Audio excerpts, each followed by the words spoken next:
This case happened in the summer of 2014. It was in the eastern of France, and in fact it was very close to my own house, only 3 kilometers. It was I tried to. It's a very strange case because I didn't make any field research. I wasn't able to make one, but I endeavored to contact the antique people on 2 or 3 occasions, but received no answer from them. The first time I tried to contact them at the beginning of the media coverage, when they already had plenty of so-called ghost hunters in their garden. The second time, with a few weeks, was a few weeks after the coverage ends, when everything relative to the case was seemingly ignored. What I will discuss is only a view from the exosystem, having no clue about the psychological dynamic inside the family, but only the information which were treated by the society as a whole. I will try to document how a Western society discuss uninstanceable RSPK cases and participate to its dynamics. First, a description of the case. So this is our protagonist today, Dominique Hachette, Chantal, his wife, and her grandson or nephew. This case is strange because it developed very, very fast. On the same day, there were numerous phenomena on the intervention of both naive and critical observers. By the second day, journalists were already there and had published a report. So very fast. According to the family's claim, the first phenomena occurred on Wednesday, 20th August at 1 p.m. in the laundry room. All items that had been on the washing machine and the dryer fell as if thrown to the ground. Chantal and her nephew, who were in the room, also saw all the jam jars falling to the ground. Then everything calmed down for a few hours. Later in the afternoon, phenomena consisting of unexplained displacement of objects were observed in all the rooms of the 100 square meter residence, with the exception of the toilets. I shall describe some of them in due course. So bangs and blows were also heard, but the cats slept as undisturbed. Similarly, the birds remain calm, according to Dominique. Around 6 p.m., assistance was sought from the neighborhood. A neighbor had even seen artificial flowers coming out of their pot and moving towards her when she tried to take pictures. When she stepped back, the flowers suddenly stopped and ceased in their trajectory. Apparently, she recorded video that were never made public. The family received the help of a brother-in-law, Pierre Rudoni, who received beatings upon his back from the telephone. And Dominique was struck by pillows upon the back of his head. The godson was wounded in the hand. They called the police station in order to file a complaint. An officer arrived at around 7 p.m. According to the family, while the father and 4 policemen were all in the living room, the TV set fell down for the 3rd time, and they all fled the room, very brave. 2 local officers then visit the house at around 9 p.m. One of them, who was in charge of a local affair of the town, had been trying to find a materialistic explanation for the events when he observed in the garden, just 2 meters away from him, the fall of a heavy flower pot, which embedded itself in the ground that was covered by a concrete slab. The teenager was very close to him. According to the family, the phenomena stopped around 10 hours, and they did not mention any other phenomena in the following days.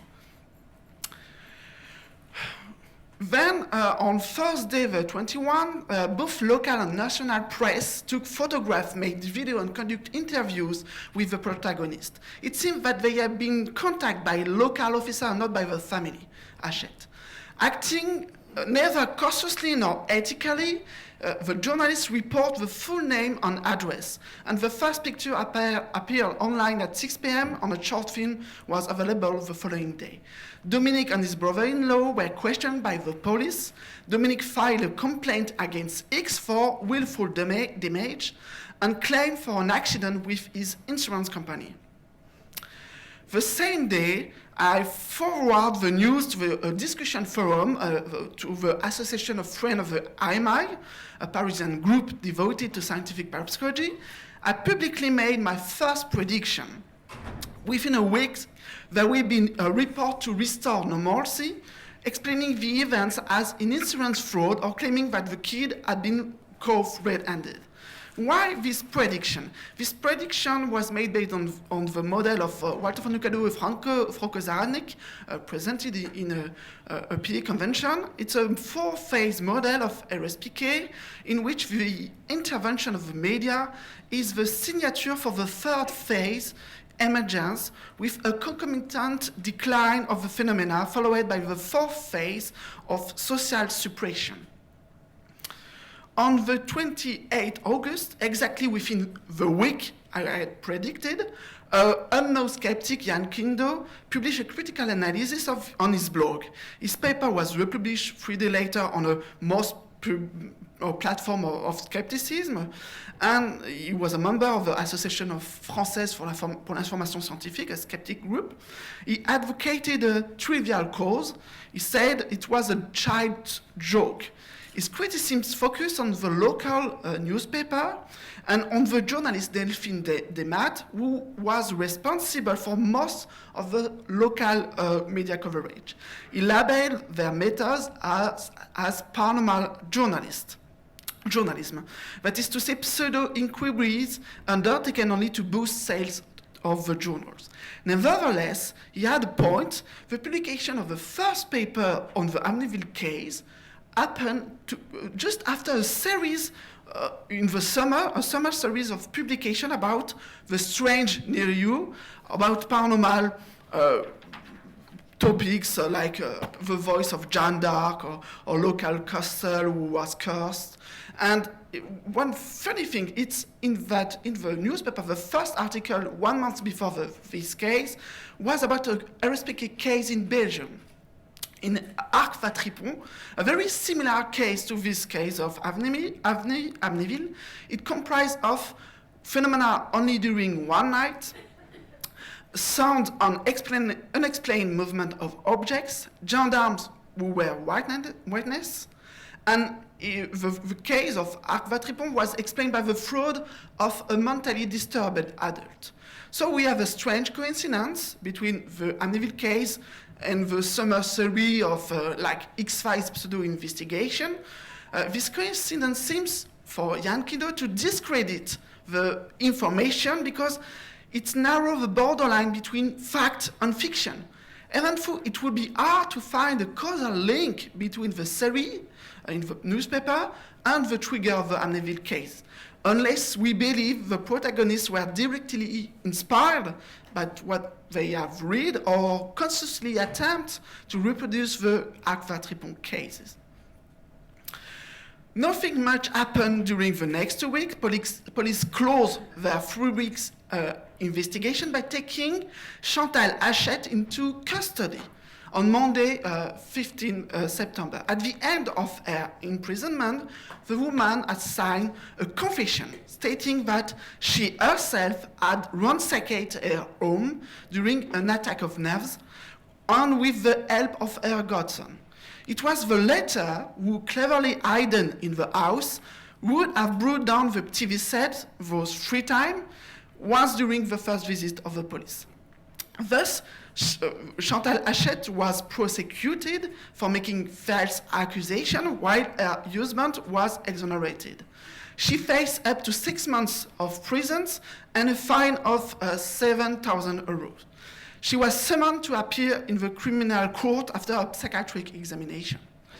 At 8 p.m. the same day, the Républicain Lorrain, the local newspaper, and other websites broke news of the event.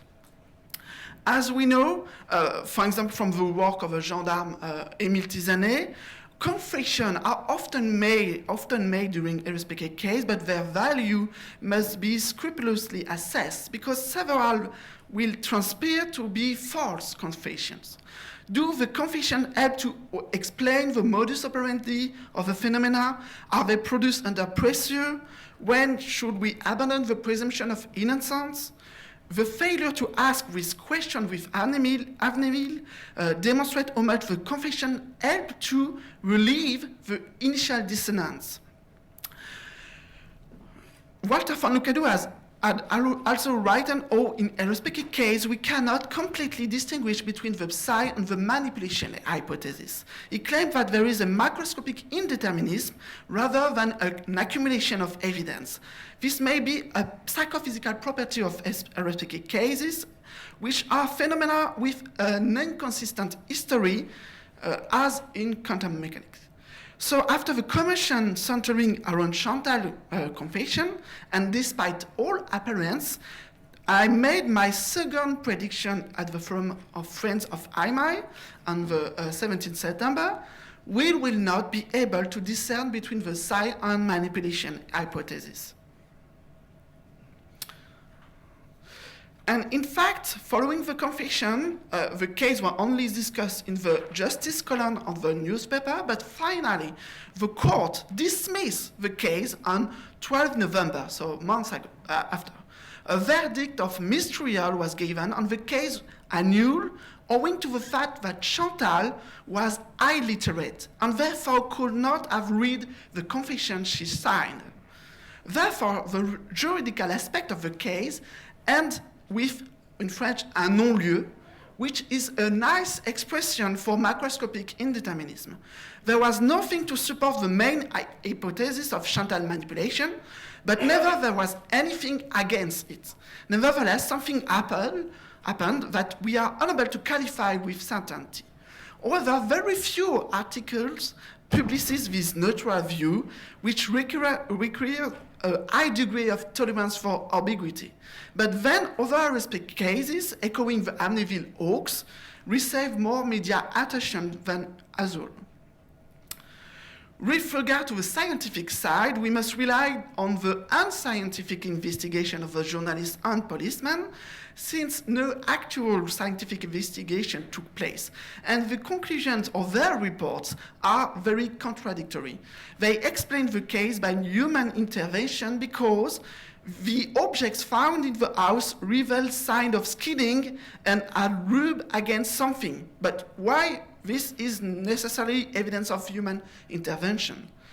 They say too that a smoothing iron had flown down a corridor before turning and passing through a window, and policemen claim a magnet must have been used to effect this movement. But they found no magnet with sufficient power, and they don't seek any magnet. On another aspect, they say that the 12-year-old teenager was probably hidden in the room when the TV set fell down in the presence of 4 police officers, but they did not try to reconstruct the scene to check this possibility. And they also say that a neighbor filmed Chantal, who could be seen in the reflection of a mirror, throwing an object.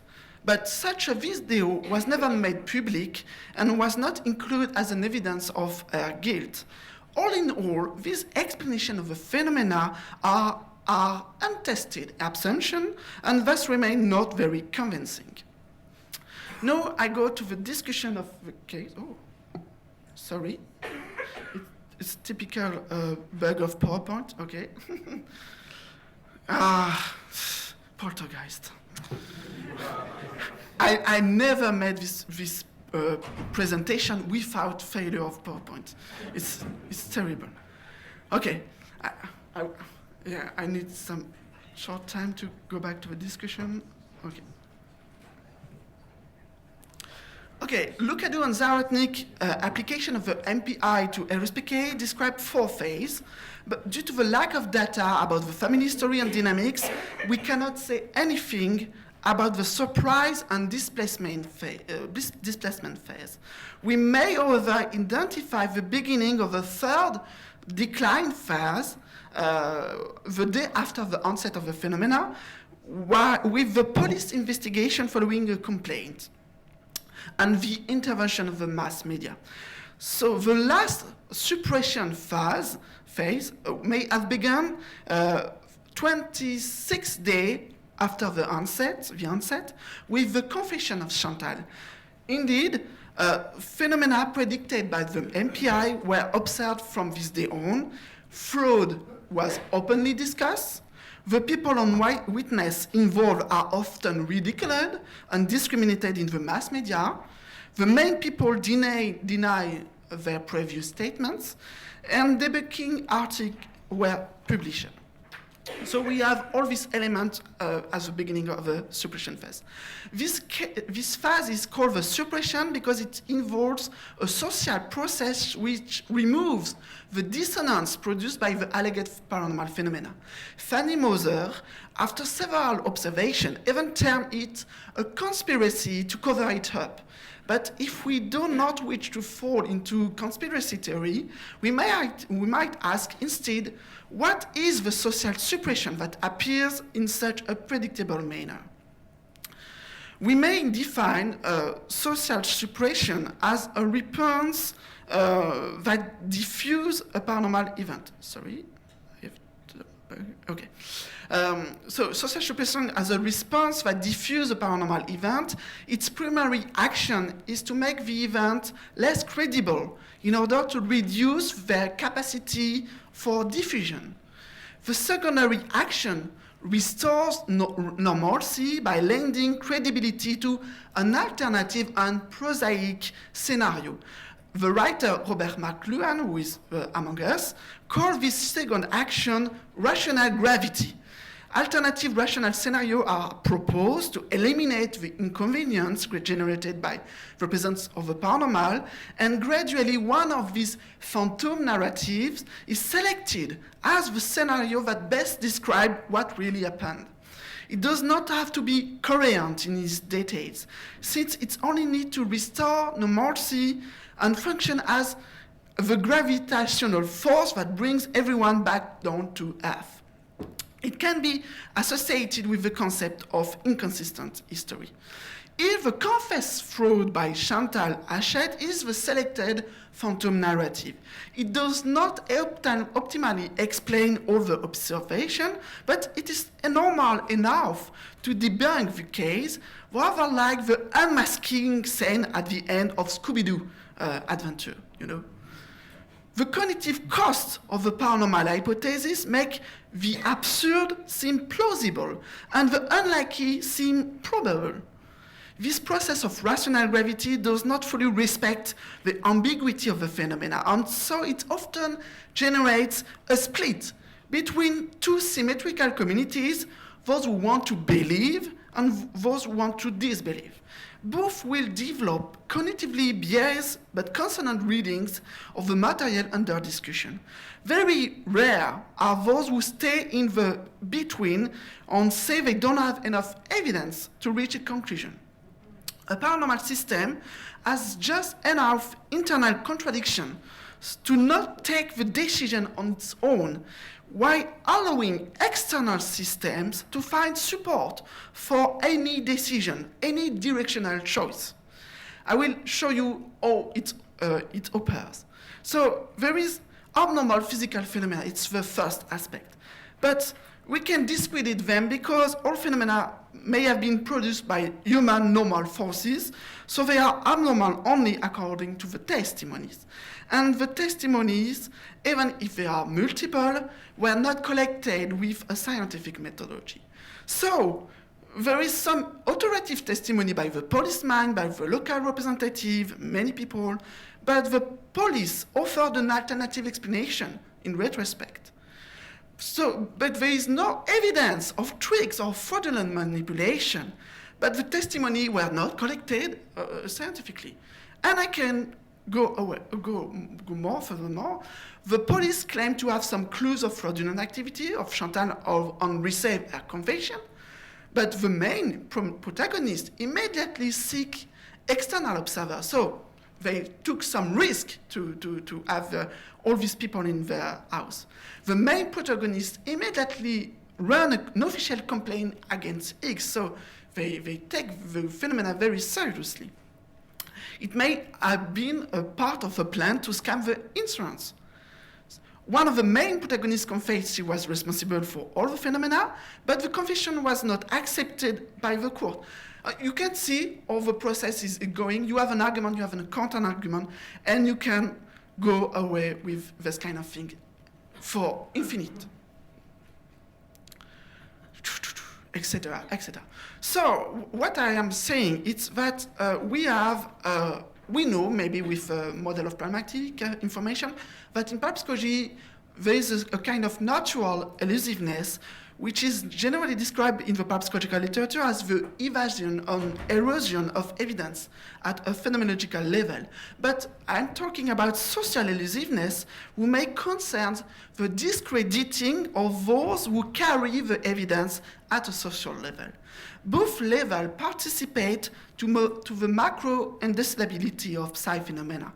Natural elusiveness has been described for some time in parapsychology. For example, that we don't have any confirmation of psi phenomena in action through video recording, etc.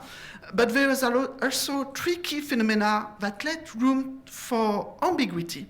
For instance, when you have an ectoplasm in the old literature, the ectoplasm show, an artificial bird or that copies a newspaper.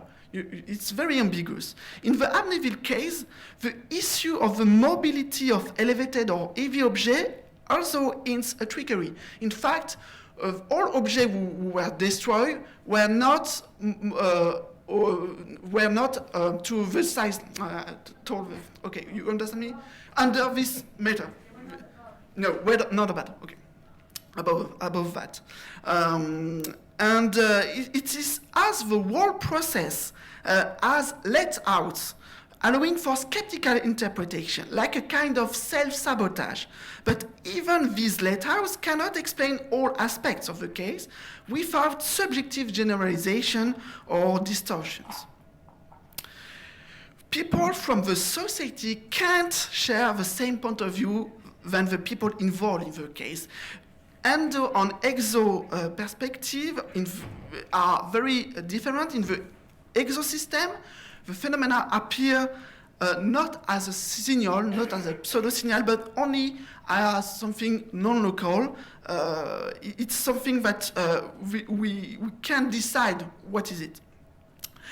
The only way to enable informational exchange on the measurement of it is to have an interaction between the endo and the exosystems that generates an exchange of a minimal amount of pragmatic interaction. This is not possible with the whole society. This interaction between the two systems is only possible by local networks. So you can convince everyone everywhere. Some people from the exosystem may become naive observers, that is to say that they are impressed by the pseudo-signals, but the others have all reasons to stay critical or indifferent. Or to become a naive observer, Nicolaus von Stilfried say that the most promising observer perspective for observing non-local correlation in such system is thus the one that applies the least external constraints on them. That is to say, you have to become a part of the under-system, you have to behave in accordance with the recurrent parameters, having a flexible state of mind, authentic motivation, etc. But becoming such a naive observer and even a witness of poltergeist phenomena diminish your credibility as you lost your objectivity. You have 5 minutes, Renaud. Thanks. There is no totally convincing evidence, but a potential of imperience. The pragmatic information or meaning produce local change, but can't causally influence or control an external system. Non-local correlations are centrally related to the closure of a respective system, then an increasing connectedness to other systems would lead to a decrease in the very prerequisite prerequisite for the non-local correlation to occur. So you have either non-local correlation or something who can go away from the system. In fact, in this other IP case, we totally miss the message of this RSPK relative to family dynamics. We don't have this information. I stay totally outside of the system. Another aspect is causal and non-causal correlation. We can't rule all causal forces. Complex systems show a mixture of causal and non-causal correlation. The macroscopic indecidability is the best conclusion of a genuine Poltergeist case. So it's very complicated to have both this aspect. Causal correlation helps to stabilize the entanglement and increase the effect. The incertitude relationships is shown by Walter van Hoekadu. Maybe the psi phenomenon feeds on its own ambiguity, giving the impression that they organize their perpetual evasion. A stronger effect size implies a negative balance in the goodness of documentation. That is to say, more difficulty to eliminate or control for confounding variables. If the balance is not done at the phenomenological level, it will be done at the social level with the discrediting of the carrier of the evidence, the annoying witness syndrome, we can say. And if the carrier of this message nevertheless retains much credibility, he always ends up dying. All in all, the macroscopic indecidability rule has to be respected. But during the interval, a new partitioning of novelty and confirmation may happen. Social suppression cancels the initial disturbance, as if it never even happened. But social elusiveness should not become a conspiracy theory. George Hansen from the US described characteristics of the social system which are favorable or unfavorable to paranormal phenomena. Is it possible to develop a scientific approach of social system as part of psi phenomena? To study, for instance, a determinism, a social determinism without condemning social actors. Even if there are some injustice relatively to the scientific debate about the reality of psi, there is no, on one side, the nice family, and the other side, the villains dinner. It's part of a world system. We should rather see the complementarity between the microcosm of the endosystem and the macrocosm of the exosystem. The endosystem are prepared to give over reasons to doubt. And the exosystem need this flow to collectively maintain stability through the restoration of normalcy. And this maybe can be generalized to other fields of parapsychology, because this dynamic, the dynamic is the thing which is the most important. In the RSPK case, you may have a beneficial function. As you say, for the family, these things happen, but for some reasons, we don't know yet which one, but they can happen without convincing all the outsiders. And reciprocally, the general skepticism about RSPK may not prevent it from happening spontaneously. So I just want for those who want to go deeper in these cases, to read the N=1 book, because there is a chapter about that inside. And I also published recently in French, for French reader, a book about anomalistic sociology, the way sociology can help to understand psi phenomena and social system doing interactive with paranormal phenomena. Thank you for your attention.